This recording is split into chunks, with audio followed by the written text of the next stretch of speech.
yarababaye koko hari n'abamubabaje mu buryo bwabo bakoraga ibyo bintu byabo mu nzira zabo tutazi cyangwa tuzi. We avuga ko ndimo narakariye yago ndamuzi ari umwana aza mu itangazamakuru ari umuhanga n'ubu uzareba ibintu byiyo agiye kubikora nibi arimo gukora by'amakosa arabikora mu buhanga kinyamwuga ntabwo ari kinyamwuga arabikora mu buhanga ibyo akora ariko arimo arakora noneho byanze no kubona ko asa nk'ukora amakosa arakora ibyaha kandi akabikora nkana kuvuga ko Scovia naguhemukiye ntacyo bitwaye vuga n'amafuti yanjye ko hari uwo wahaye amafaranga ngo ntambe ikiganiro ko hari n'uwenda wabwiye ngo azankubite wenda ko hari n'uwabwiye ngo azanyice. Scovia mu kiganiro kimaze kuri cano y'umunsi umwe gifite titre ivuga ngo nakoreye yicwa rubuzo imyaka 4 ngo murebera bande yavuze leta ko ntacyo yabikoze sinzi niba yarabibwirira banga kucyakira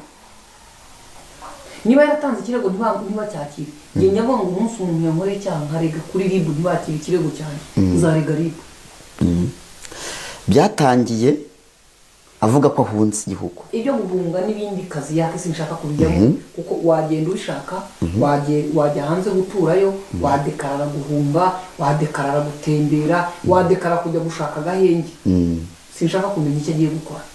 hari ikintu arimo akora kibi gishobora gutuma n'ibyaha yakorewe n'abandi bantu twese tutabona kuri ya mwana yarenganye ahubwo tukabona ko ari mubi kubera ko arimo kuvunja nabi. Ngiye Scovia niba mfite icyo twapfuye umubyeyi wanjye uramuzanamo muri dosiye yacu gute icya kabiri ati kabishywe ati n'ubundi ntabwo mwigeze muba mutya by the way buriya bintu by'uguteza amatwi neza biracyo ni icyaha harazamo n'ingengabitekerezo ishobora no kuza ikamanuka ikagwa kuri jenoside ahubwo icya kabiri arataka bano basore n'inkumi n'abagabo n'abagore ku byo bapfuye azana ababyeyi babo muri iyi nkuru kubera iki ku icyaha ari gatoze ahubwo sinzi niba hatanazamo ikintu cyo gusa nko gukiriya agatsiko kuko haranavuga ngo aba big energy ngo stand up turwanye babana ubundi big energy ni n'abafana n'abafana biwe bise big energy kandi iyo urebye muri comment koko ujya nko kwa Isimbi TV wareba muri comment ugasanga big energy yoye ngo toka